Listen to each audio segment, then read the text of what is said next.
WRRS!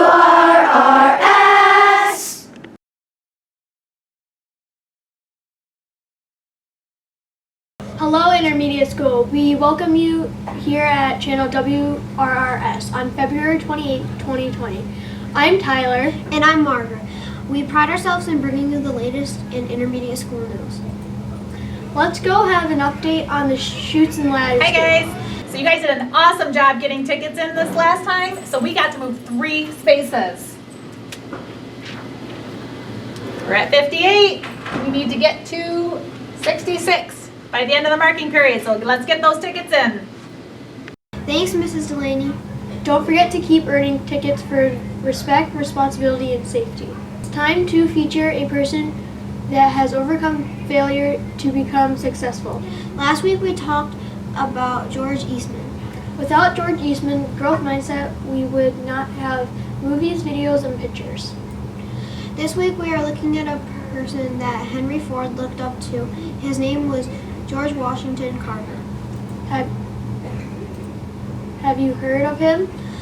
Well, I bet many of you are thankful for his growth mindset at lunchtime and don't even know it. George was born in 1860s on a small farm in Diamond Grove, Missouri.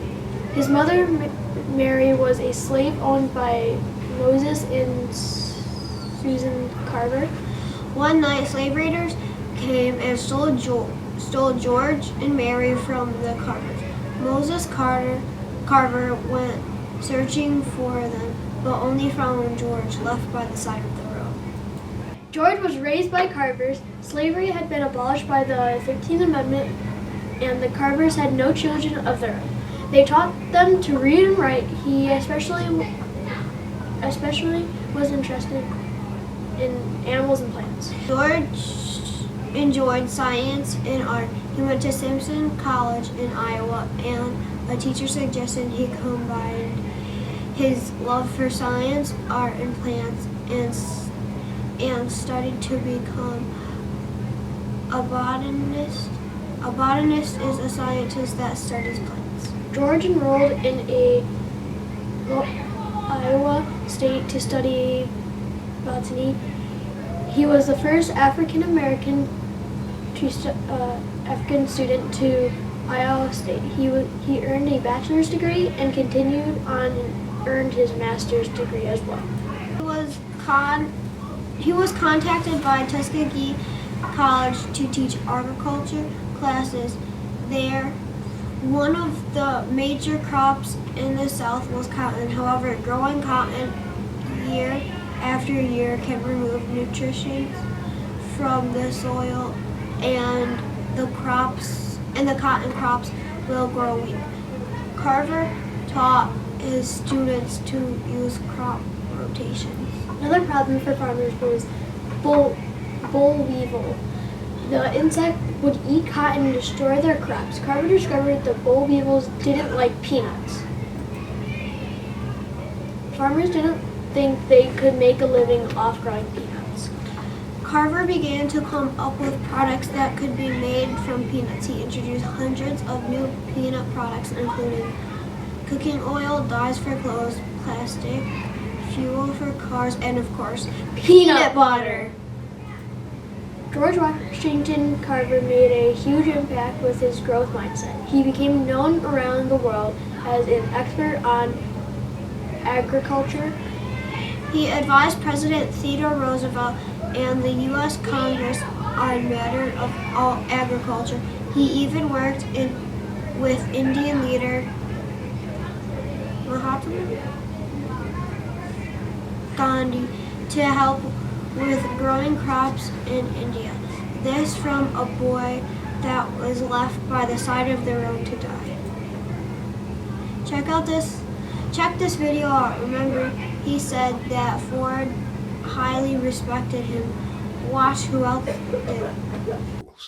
The inventor Thomas Edison offered him a $100,000 salary to come work in his lab in New Jersey, but he turned it down to stay among his people. He befriended leaders from around the world. In 1937, Carver met business mogul Henry Ford in Dearborn, Michigan, at a meeting of pioneers in the chemurgy movement, a branch of applied chemistry that was concerned with preparing industrial products from agricultural raw materials. Over the next few years, Ford and Carver visited each other back and forth and remained in close contact. Henry Ford picked Carver's brain at every opportunity he could get. Ford had a big plantation in Wayne, Georgia. He actually built a school on the property and called it the George Washington Carver School. Had Carver come over and dedicate it, and whenever they met, they would walk around and Ford would just keep feeding Carver with questions, one after the other, to try to find out how to use certain crops. The last time Henry Ford visited him, he was in Dorothy Hall, and he was living on the second floor, and it was difficult in going up and down those stairs. Henry Ford called Montgomery to get an elevator company to come out, and he put an elevator in Dorothy Hall from the first floor to the second floor for Dr. Carver. Henry Ford thought a lot of Dr. Carver. George Washington Carver once said, "Where there is no vision, there is no hope." Thanks for the growth mindset and peanut butter, too. Have you been saving those yellow tickets? The school store is open every Thursday and Friday morning at 7:45. Don't forget to bring your tickets to lunch on Friday for the school store. It's time for the drawing for the lucky teacher or staff for a free drink at Brandy's Cup of Joe for all the yellow tickets collected at the store. Let's go to the drawing and see who won.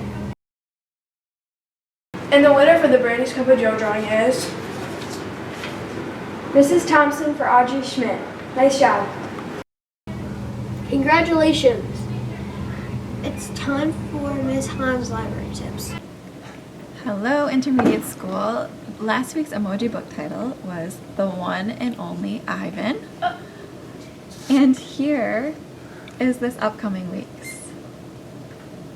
Make sure you come down and check out outside of the library to get a better look at this and submit your answers. We're super close. I think we have one person that has 4 answers correct. So come on down, put in your entries.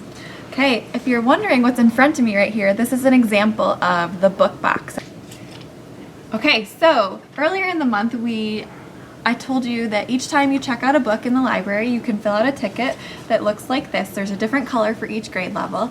So 4th graders are blue, 5th graders are yellow, 6th graders are purple, and teachers are green. So I have Ella and Naraya here to do the drawing for us. So let's see who's going to be drawn for 4th, 5th, and 6th, and teachers.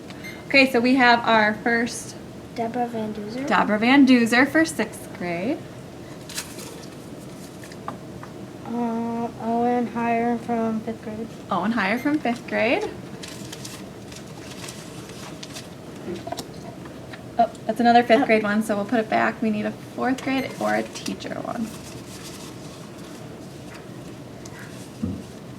It's another yellow one. Okay, stick it back.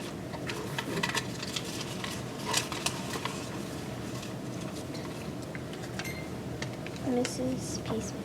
Miss Smith. Smith, 5th grade Miss Smith. Okay, and then for a blue one, we got Zoe Hartman. Zoe Hartman from 4th grade. So we have Zoe Hartman, Owen Heyer, Deborah Van Duzer, and Miss Smith from 5th grade. So come on down to the library and you will get your book box for this month, and we will start fresh for next month. I hope you have a great week. Have you taken a book out lately? It's time to pump up your brain, a growth mindset moment with Miss Bailey. Hi everybody, this is Mrs. Bailey. For my Pump Up the Brain this week, I have a special friend with me to help me. What's your name? Ruthie Patrick. Hi Ruthie. Today I want you to tell everyone something you can say to yourself to show that you have a growth mindset. This may take some time and effort. I can do this and I can learn this. Great. Yeah, this might take some time and effort, but I can do this and I can learn this. Awesome. Thank you, Ruthie. It's time for the book review from Miss Thomas's class. Hi, my name is Jackson Aldridge, and I'm here to tell you about one of my favorite books, Dogman Unleashed by David Pilkey. In the story, Dogman and his other friends fight crime, but there are 3 evil people: Petey, Flat Petey, and a stranger. If you like fiction books, then you will like Dogman Unleashed. Great job. That sounds like a good book. This is Channels Television's breaking news. We interrupt this WRRS broadcast to bring you a PE blooper since there is no PE video this week.